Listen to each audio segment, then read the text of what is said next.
Hello everyone, स्वागत है आप सभी का आज एक नई क्लास में। तो आज की क्लास जो है हमारी रहेगी चाइना की हिस्ट्री पर। ठीक है, इससे पिछली जो हमारी क्लास हुई थी चाइना पर, उसमें हमने देखा था कि चाइना में जो व्यापार को लेकर एक सिस्टम चला हुआ था, एक प्रणाली चली हुई थी, उसका नाम था कैंटन प्रणाली। कैंटन जो है वहाँ पर एक बंदरगाह था जिस बंदरगाह से व्यापार होता था। तो हमने उसके बारे में पढ़ा था कि चीन की कैंटन प्रणाली क्या थी, क्योंकि चीन में जो कैंटन बंदरगाह थी सिर्फ उस एक बंदरगाह को ही विदेशियों के व्यापार के लिए खोला गया था। तो उसी पर हमारा जो है वो कंप्लीट टॉपिक था कि कैसे वो प्रणाली लागू हुई, किस राजा ने की, क्यों की, उसके बारे में डिटेल जो हमने इससे पिछली जो चाइना की हिस्ट्री पर हमारी क्लास हुई थी उसमें हमने देखा था। अब चाइना की हिस्ट्री हम क्यों पढ़ रहे हैं, क्योंकि ये टॉपिक जो होता है, जो बच्चे हिस्ट्री से एमए करते हैं ना, उनमें ये टॉपिक देखने को मिलता है। उनके सब्जेक्ट में चाइना की हिस्ट्री आती है, जापान की हिस्ट्री आती है, इसलिए मैं आपको ये चाइना की हिस्ट्री करवा रही हूँ। बहुत अच्छे से आपको कंसेप्ट क्लियर होगा, टॉपिक अच्छे से क्लियर होगा। मेरी पूरी कोशिश रहेगी कि कंटेंट को मैं आपको बहुत अच्छे से आप तक पहुँचाऊँ। ठीक है, और वर्ल्ड हिस्ट्री में जहाँ पर भी चाइना की हिस्ट्री देखने को मिलती है या जहाँ पर भी इससे शॉर्ट क्वेश्चन बनते हैं या लॉन्ग क्वेश्चन लिखना होता है यूपीएससी वगैरह में, तो वहाँ पर भी आपके लिए बहुत यूज़फुल क्लास रहेगी, क्योंकि पूरी क्लास थ्योरी बेस्ड है। और जो भी फैक्चुअल क्वेश्चन आते हैं वो भी मैं बीच में आपको बताती रहती हूँ। तो जो कैंटन प्रणाली चली हुई थी, उस प्रणाली के परिणाम स्वरूप उसका इतना भयंकर परिणाम निकला कि चीन के बीच में और इंग्लैंड के बीच में ना अफीम का युद्ध होता है एक। ठीक है, जिसको कि दो युद्ध होते हैं, अफीम युद्ध, जिसको कि एक प्रथम अफीम युद्ध था, एक था दूसरा अफीम युद्ध। तो आज जो है हम टॉपिक करने वाले हैं प्रथम अफीम युद्ध, जो कि किन किन के बीच में हुआ था, चीन के बीच में और अंग्रेज़ों के बीच में, मतलब कि इंग्लैंड के बीच में। ठीक है, तो ये प्रथम अफीम युद्ध क्यों हुआ, आज हम इसके कारणों को पढ़ेंगे कि ऐसे कौन से कारण थे कि दो देशों के बीच में एक युद्ध छिड़ गया अफीम को लेकर। अफीम एक नशे की चीज़ होती है जो कि इंग्लैंड के लोग, जो व्यापारी थे, उन्होंने चाइना में सप्लाई करना शुरू कर दिया, चाइना में लोगों को बेचना शुरू कर दिया। और चाइना के जो लोग थे, चीन के लोग थे, वो बहुत ज़्यादा इस नशे के आदी हो गए थे, इसलिए जो है बात युद्ध तक पहुंच गई थी। तो आज हम इसके कारणों को डिस्कस करेंगे कि ऐसे कौन से कारण थे जिनसे जो है चीन और इंग्लैंड के बीच में जो है अफीम युद्ध स्टार्ट होता है। तो चलिए क्लास को शुरू करते हैं। थोड़ा सा देखिए, भूमिका दी हुई है कि चीन जो है वो एशिया महाद्वीप का एक विशाल देश है, मतलब चीन काफ़ी बड़ा देश है। 18वीं शताब्दी, मतलब कि 1700 से लेकर 1799 तक का टाइम पीरियड जो है वो 18वीं सदी हो गया। तो 18वीं सदी में चीन जो था वो 18 प्रांतों में, मतलब 18 राज्यों में बंटा हुआ था, जिसमें एक गवर्नर, एक स्वतंत्र राजा की तरह कार्य करते थे। प्राचीन काल से ही चीन के लोग जो थे वो अपनी संस्कृति को श्रेष्ठ समझते थे, मतलब अपनी संस्कृति को सबसे ज़्यादा ऊपर समझते थे। और जो चीन के लोग थे, यहाँ पर चीन देश की खासियत बताई गई उस समय की, कि अपनी संस्कृति से सबसे ज़्यादा प्यार करते थे, अपनी संस्कृति को बहुत ऊंचा मानते थे वो। और विदेशियों से किसी भी कीमत पर मेलजोल बढ़ाना पसंद नहीं था चाइना के लोगों को, कि उस समय जो चीन का सम्राट था, चीन की जो जनता थी, वो विदेशियों से, मतलब दूसरे देशों से कनेक्शन कम रखते थे, उनको मेलजोल बढ़ाना इतना अच्छा नहीं लगता था। परंतु 1511 ईस्वी की बात हो रही है कि 1511 में जो पुर्तगाली थे, पुर्तगालियों ने चीन के साथ थोड़े बहुत व्यापारिक संबंध बनाने में सफलता प्राप्त कर ली। कि पुर्तगाल का चीन के साथ थोड़ा बहुत व्यापार होने लगा, तो थोड़ा बहुत व्यापारियों के थ्रू कनेक्शन हो गया था पुर्तगाल देश का और चीन देश का।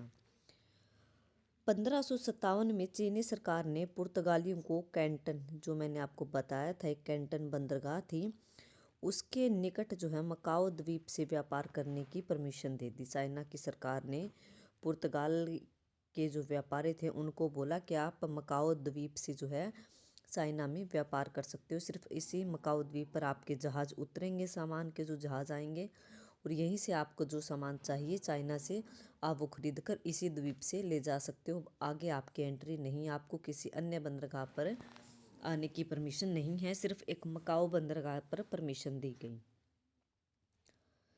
इसी साल पुर्तगालियों ने मकाओ में अपना कारखाना स्थापित कर लिया, मतलब जहाँ पर वो अपना सामान रखते थे, फैक्ट्री वगैरह बना ली, अपने गोदाम बना लिए।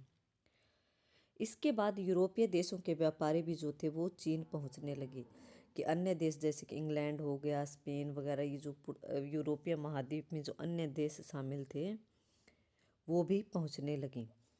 अंग्रेज़ों ने 1637 तक कैंटन के अधिकतर व्यापार पर अपना प्रभुत्व स्थापित कर लिया, कि जो कैंटन बंदरगाह थी चीन की, वहाँ के ज़्यादातर व्यापार पर 1637 ईस्वी तक अंग्रेज़ों का मोस्टली अधिकार हो चुका था। अंग्रेज़ इसी बंदरगाह से बहुत ज़्यादा व्यापार करते थे, अन्य देशों के बजाय सिर्फ अंग्रेज़ मतलब इंग्लैंड के व्यापारी जो थे वो इस कैंटन बंदरगाह से व्यापार करते थे। परंतु खास बात यह थी कि चीनी जो थी चीन के जो लोग थे वो विदेशियों से कोई माल खरीदते नहीं थे, मतलब चीन का माल ही बाहर देशों में जाता था, चीन के लोग नहीं खरीदते थे। 1685 ईस्वी में सम्राट था एक चीन का जिसका नाम था कांग हसी, ने घोषणा की कि विदेशियों को चीन के तटवर्ती बंदरगाहों पर ही व्यापार करने की अनुमति दी गई, मतलब चीन के अंदर आने की परमिशन नहीं दी गई उनको, कि जो तट पर बंदरगाहें हैं चीन के बिल्कुल बॉर्डर पर, उन्हीं बंदरगाहों से सिर्फ विदेशी व्यापार कर सकते हैं। अतः विदेशी व्यापारियों के साथ ईसाई मशीनरियाँ भी चीन में धर्म प्रचार के लिए आने लगी। अपना धर्म का प्रचार प्रसार करने के लिए व्यापारियों के साथ साथ चीन के अंदर जो ईसाई लोग थे वो अपने धर्म का प्रचार प्रसार करने आने लगे, धर्म के गुरु आने लगे। वे चीन के लोगों को प्रलोभन देकर जो है ईसाई धर्म फॉलो करवाने लगे, ठीक है। तो मतलब धर्म, अन्य धर्म का हस्तक्षेप हो रहा था चीन में, जो कि चाइना के लोगों को पहले ही पसंद नहीं था। वो अपनी संस्कृति से प्यार करते थे, ना कि किसी अन्य देश की। यही कारण था कि सरकार ने एक आदेश जारी कर 1724 ईस्वी में ईसाइयों को देश से बाहर निकाल दिया।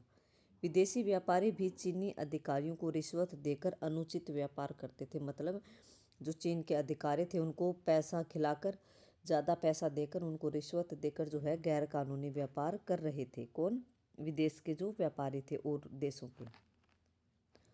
अतः जो चीन का सम्राट था जिसका नाम था चियेन तुंग ने 1757 में एक आदेश जारी किया कि विदेशियों को केवल कैंटन बंदरगाह से ही व्यापार करने को कहा, कि अन्य चीन की अन्य कोई भी बंदरगाह से कोई भी विदेशी व्यापारी व्यापार नहीं कर सकता।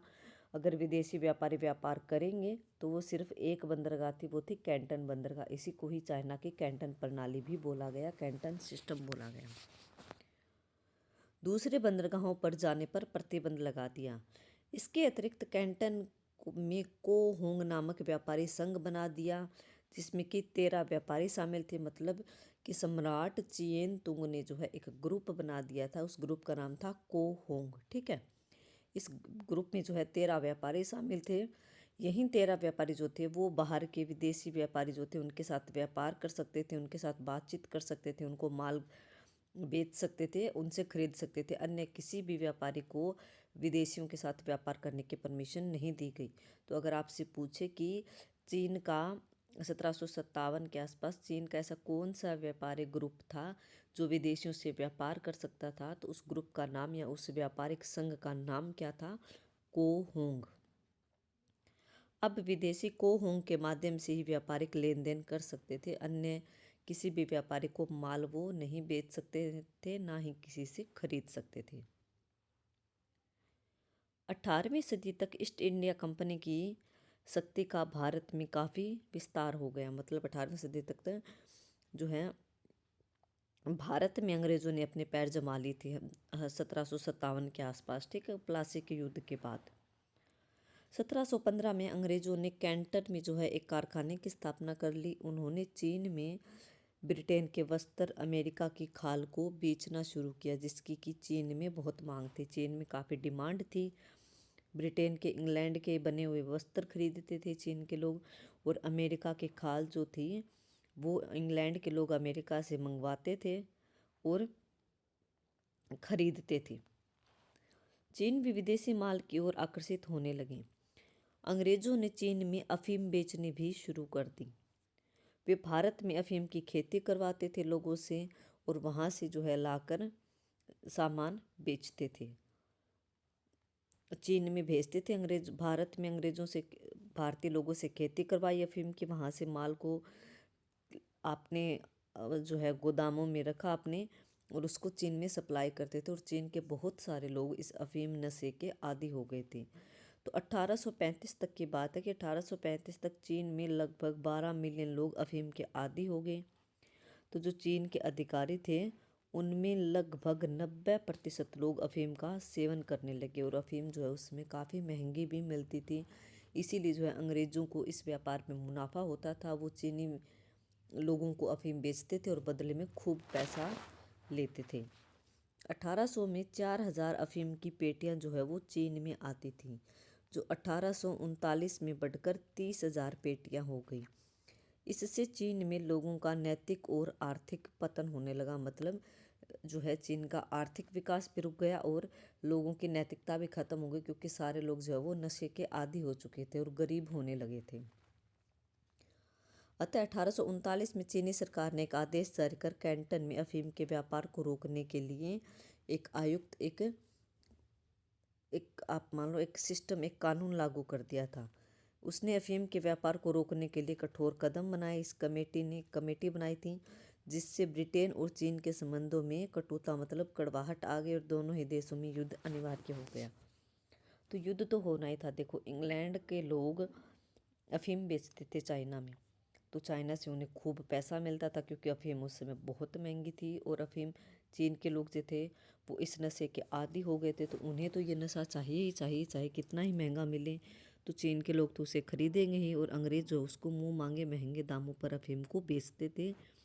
बदले में अंग्रेज़ों को, इंग्लैंड के व्यापारियों को बहुत मुनाफा होता था। तो जब चीनी सरकार ने इस पर प्रतिबंध लगाया अफीम के व्यापार पर, तो इंग्लैंड के व्यापारियों को बहुत बुरा लगा, उन्हें बहुत धक्का लगा कि हमारा तो व्यापार ठप हो गया, हमें इतना मुनाफा नहीं होगा। इसीलिए जो है ऐसी सिचुएशन आ गई कि अंग्रेज़ लोग तो चीन में अफीम बेचना चाहते हैं, चीन के लोग खरीदना भी चाहते हैं, लेकिन जो चीन की सरकार थी, सम्राट था, वो अपने देश के पतन को रोकने के लिए, अपने देश के युवाओं को नशे से बचाने के लिए जो इस व्यापार पर प्रतिबंध लगाना चाहते थे। इसी कारण जो है चीन में और अंग्रेजी मतलब इंग्लैंड के बीच जो है इस युद्ध की सिचुएशन खड़ी हो गई थी। ओके, तो चलिए, तो अब युद्ध तो हमने देख लिया कि भूमिका। अब हम देखते हैं प्रथम अफीम युद्ध के कारण क्या थे। कारण तो देखो, अफीम युद्ध का अफीम का व्यापार ही था मोस्टली, कि अफीम का व्यापार करते थे अंग्रेज़ लोग, और चीनी सरकार चाहते नहीं थे कि हमारे देश में अफीम की सप्लाई हो। जब सप्लाई को रोका गया तो चीनी इंग्लैंड के व्यापारियों को नुकसान हुआ, उनका व्यापार ठप हुआ, उनका व्यापार मंदा पड़ा। इस कारण जो है युद्ध की सिचुएशन खड़ी हो गई। तो चलिए पहले पॉइंट को देखते हैं कि 1839 में होता है पहला अफीम युद्ध। सबसे मेन पॉइंट तो यही है कि पहला अफीम युद्ध कब हुआ? 1839 ईस्वी में। किसके बीच में हुआ? तो चीन के बीच में और इंग्लैंड के बीच में। व्यापार के प्रश्न पर इंग्लैंड और चाइना के बीच में युद्ध लड़ा गया। सारा मसला किसका था? अफीम के व्यापार का। अफीम अंग्रेज बेचना चाहते थे, चाइना के लोग खरीदना नहीं चाहते थे, और चाइना के लोग इस नशे के आदी हो चुके थे, तो गैर कानूनी तरीके से बहुत सप्लाई होती थी। तो जिसे प्रथम अफीम युद्ध के नाम से जाना जाता है। इस अफीम युद्ध के कारण कौन कौन से थे, हम उनको देखते हैं। सबसे पहला कारण यही था कि चीन में अफीम का व्यापार। 18वीं शताब्दी के अंत तक चीन जो था वो एक पक्षीय व्यापार में विश्वास रखता था। मतलब कि चीन के लोग बाहर के देशों से कोई भी चीज़ खरीदते नहीं थे, बल्कि सिर्फ सप्लाई करते थे, बेचते थे। चीनी लोग विदेशियों से वस्तुएं खरीदना पसंद नहीं करते थे। जो इंग्लैंड की ईस्ट इंडिया कंपनी थी, सोच विचार में थे कि किस प्रकार चीन में अपने व्यापार को बढ़ाया जाए और यहाँ पर ज़्यादा से ज़्यादा मुनाफा कमाया जाए। इंग्लैंड के व्यापारी सोच रहे थे। 1767 में अंग्रेज़ों ने भारत से चीन में अफीम भेजनी शुरू कर दी। कि अंग्रेज़ जो है प्लासी के युद्ध के बाद 1757 के बाद अंग्रेज़ों का अच्छा खासा प्रभाव हो गया, तो वो भारत में अफीम की खेती करवाते थे किसानों से। तो वहाँ से जो है अफीम इकट्ठे करके अंग्रेज़ी व्यापारियों ने, इंग्लैंड के व्यापारियों ने चीन में सप्लाई करना शुरू कर दिया। अंग्रेज़ों के भेजने से पहले जो है चीन के लोग अफीम का सेवन नहीं करते थे। इसका प्रयोग केवल औषधि मतलब एक दवाई के तौर पर ही यूज करते थे। ठीक है। परंतु कुछ ही वर्षों में चीन के लोग अफीम के आदी हो गए, इस नशे के आदी हो गए, बहुत ज़्यादा नशा करने लगे इसका। अतः चीन में अफीम का व्यापार दिन प्रतिदिन बढ़ता चला गया। 1800 ईस्वी में जहाँ पर केवल सिर्फ 40,000 पेटियाँ अफीम की चीन में आती थी, 1810 में बढ़कर जो है 4500 हो गई, 4000 आती थी, ठीक है। पहले 4000 पेटियाँ थी, 10 साल में 4500, और 1839 ईस्वी तक तो जो है 30,000 पेटियाँ अफीम की आती थी चीन में। अंग्रेज़ भेजते थे इसको। प्रत्येक पेटी में 133 बटा एक सही 1/3 पौंड अफीम होती थी, जिससे चीनी सरकार को बहुत आर्थिक हानि होती थी। मतलब कि ये अगर इतनी पेटियां चीन की सरकार खरीद रही है, चीन के व्यापारी खरीद रहे हैं अफीम की, तो बदले में उनको खूब सारा पैसा देना पड़ता था, क्योंकि काफ़ी महंगी होती थी अफीम। इससे चीनी सरकार को काफ़ी हानि होने लगी, मतलब पैसे की काफ़ी हानि होने लगी, क्योंकि बदले में बहुत सारा पैसा सरकार को, अंग्रेज़ों को देना पड़ता था चीनी सरकार को। 1834 में चीन में अफीम का व्यापार 51% था, जिससे सरकार को 20 लाख डॉलर की हानि हुई थी, चीनी सरकार को। अतः चीन की सरकार ने अफीम के व्यापार पर प्रतिबंध लगा दिया कि इस व्यापार से हमें बहुत ज़्यादा नुकसान हो रहा है, चीन का आर्थिक पतन हो रहा है और नैतिक पतन भी हो रहा है, इसलिए जो हम अफीम के व्यापार पर प्रतिबंध लगा रहे हैं कि अंग्रेज़ों से किसी भी प्रकार की कोई भी सप्लाई चीन में नहीं होगी अफीम की। इसके बाद भी जो है अफीम का व्यापार अवैध रूप से, मतलब गैर कानूनी तरीके से जो है छुप छुप कर जो है इस अफीम की सप्लाई होती रहती थी। चीन के जो भ्रष्ट अधिकारी थे वो रिश्वत लेकर अंग्रेज़ों को चोरी छिपे अफीम बेचने की अनुमति दे देते थे, ठीक है, गैर कानूनी तरीके से। 1820 से 35 तक चीन के दक्षिण पूर्वी तट पर लगभग स्थित 12 बंदरगाहों से भारी मात्रा में अफीम की तस्करी की गई। मतलब जो 12 बंदरगाहें थी चीन के, वहाँ से गैर कानूनी तरीके से अफीम की सप्लाई की जाती थी। परिणाम स्वरूप चीन की सरकार ने कड़ाई से जो मतलब कठोर कानून बनाकर जो अफीम की सप्लाई को रोकने का निर्णय लिया, जिससे इंग्लैंड और चीन के संबंध जो थे वो बिगड़ गए, क्योंकि उनका व्यापार ठप हो रहा था अंग्रेज़ों का, क्योंकि इस व्यापार से अंग्रेज़ों को बहुत मुनाफा हो रहा था। तो जब उनका व्यापार बंद हो गया तो इंग्लैंड के बीच में और चाइना के बीच में जो है युद्ध की सिचुएशन खड़ी हो गई थी।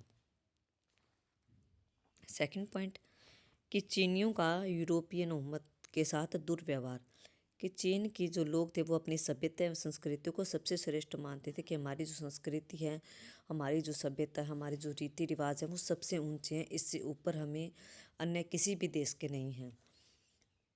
वे अपने प्राचीन सभ्यता पर बहुत गर्व करते थे, मतलब जो उनकी सोच थी, जो उनके पुराने रीति रिवाज चले आ रहे थे, उनकी पुरानी संस्कृति को जो फॉलो कर रहे थे उसको वो छोड़ना नहीं चाहते थे, कि उसमें किसी भी प्रकार का नयापन, किसी भी प्रकार का बदलाव नहीं लाना चाहते थे, वो जैसे थे वैसे ही रहना चाहते थे।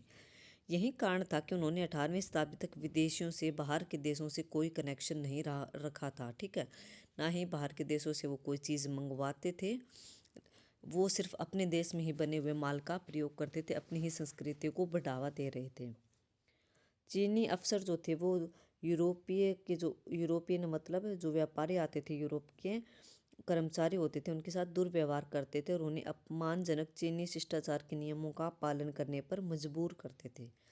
किसी चीन की जो सरकार थी, जो बाहर के देशों के व्यापारी आते थे, कर्मचारी आते थे काम करने के लिए, उनके साथ जो है व्यवहार अच्छा नहीं करते थे और उनको जो है चीन के नियम कानून कठोरता से पालन करने पर उन पर जो है मजबूर करते थे उनको।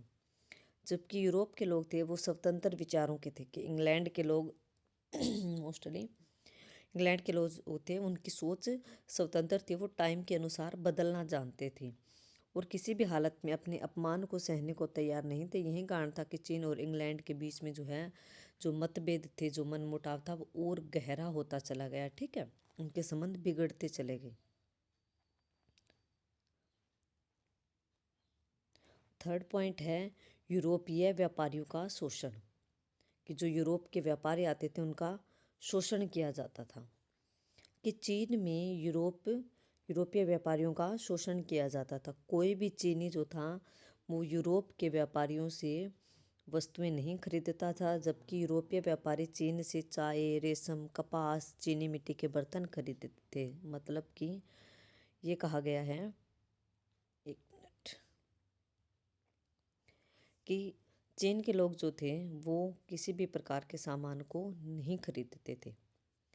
चीन से चीज़ें बाहर जाती थी विदेशों में, ठीक है, लेकिन बाहर के जो विदेशी व्यापारी आते थे उनसे चीन की सरकार कोई भी सामान नहीं खरीदती थी।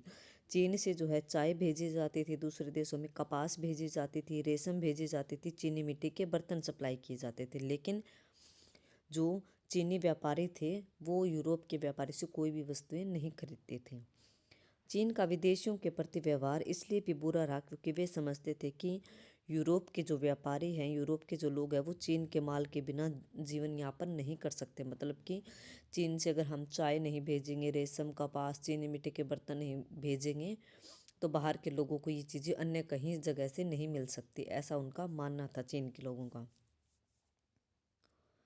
चीन में आयात निर्यात कर जो है वो फिक्स नहीं थे, कभी कर ज़्यादा ले लिया जाता था, टैक्स कभी कम लिया जाता था। अतः जो चीन के अधिकारी थे वो अपनी मर्जी से जो है सीमा कर, एक तरह मतलब कि जो बॉर्डर पर टैक्स लिया जाता था वो ज़्यादा वसूल करते थे, क्योंकि कोई भी फिक्स नहीं था, कोई भी कानून नहीं बना हुआ था कि इतना ही टैक्स लेना है। कभी कम ज़्यादा मांग लेते थे, कभी बहुत ज़्यादा टैक्स मांग लेते थे। इससे अंग्रेज व्यापारियों को बहुत परेशानियां झेलनी पड़ती थी। वैसे भी यूरोपीय देश जो थे वो मुक्त व्यापार की विचारधारा में विश्वास रखते थे। मतलब अच्छे व्यापारी जो थे वो, यूरोपीय व्यापारी जो थे वो अच्छे तरह से व्यापार करना चाहते थे, मुक्त व्यापार करना चाहते थे कि हम माल खरीदें और हम बेचें भी। वे किसी भी प्रकार का व्यापारिक हस्तक्षेप बर्दाश्त नहीं करते थे यूरोपीय व्यापारी। जबकि चीन में केवल एक बंदरगाह को ही यूरोपियनों मतलब अंग्रेज़ों के लिए खोला गया था, एक कैंटन बंदरगाह को, कि यहीं से जो है सिर्फ माल का लेन देन हो सकता था। कैंटन के जो अधिकारी थे, कैंटन बंदरगाह के जो अधिकारी थे वो भ्रष्ट थे, मतलब गंदे थे, ठीक है, अच्छे नहीं थे, वो रिश्वतखोर थे, गंदा व्यवहार करते थे, सारी चीज़ें थी। अतः अंग्रेज़ों ने अमोए, निगपो, फुकीन आदि बंदरगाहों से व्यापार करना शुरू कर दिया। इन बंदरगाहों पर भी रिश्वतखोरी चलती थी। इसके अतिरिक्त कोहोंग के अधिकारी, जो मैंने ग्रुप बताया था ना आपको, कोहोंग, जो 13 ग्रुप बने, 13 व्यापारी इसमें शामिल थे, उसके अधिकारी भी जो थे वो विदेशी व्यापारियों का शोषण करते थे, उनके साथ गलत व्यवहार करते थे, उनसे ज़्यादा टैक्स वसूल करते थे। अतः ये सारी सिचुएशन जो थी वो कहीं ना कहीं इस युद्ध के कारण थे, क्योंकि जो चीन के व्यापारियों का और इंग्लैंड के अंग्रेज व्यापारी जो थे, यूरोप के व्यापारी थे, उनके संबंध अच्छे नहीं थे। सिर्फ वो व्यापार, तो उनको चीज़ें ज़रूरत थी इसलिए उनको व्यापार करना पड़ता था, अदरवाइज जो है इनके संबंध, इनके कनेक्शन बिल्कुल भी अच्छे नहीं थे।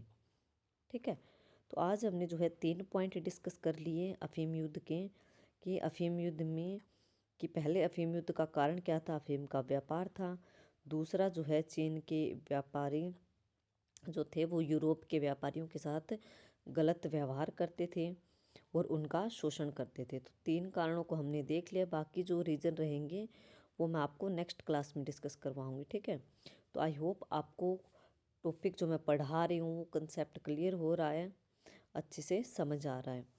तो हमने आज की क्लास में देखा कि प्रथम अफीम युद्ध के कारण क्या थे। इससे नेक्स्ट क्लास जो हमारा सेकंड पार्ट आएगा उसमें हम इस टॉपिक को कंप्लीट कर लेंगे कि आखिर चीन के बीच में और इंग्लैंड के बीच में इतना बड़ा अफीम युद्ध कैसे हुआ और ऐसी क्या क्या सिचुएशंस बन गई थी जिसके कारण युद्ध की नौबत आ गई थी। ठीक है, तो चलिए शुरू करते हैं। सॉरी, शुरू नहीं, शुरू किया मैंने आपको 3 कारण पढ़ा दिए हैं। नेक्स्ट क्लास जो भी उसमें जो है हम आगे के कारणों को डिस्कस कर लेंगे। तो आई होप आपको ये टॉपिक अच्छे से धीरे धीरे क्लियर होता जाएगा। तो उम्मीद करती हूँ कि आपको आज की क्लास पसंद आई होगी। अगर आपको क्लास पसंद आई तो प्लीज़ क्लास को ज़्यादा से ज़्यादा लाइक करें, शेयर करें और चैनल को सब्सक्राइब ज़रूर करें। Okay, thank you everyone.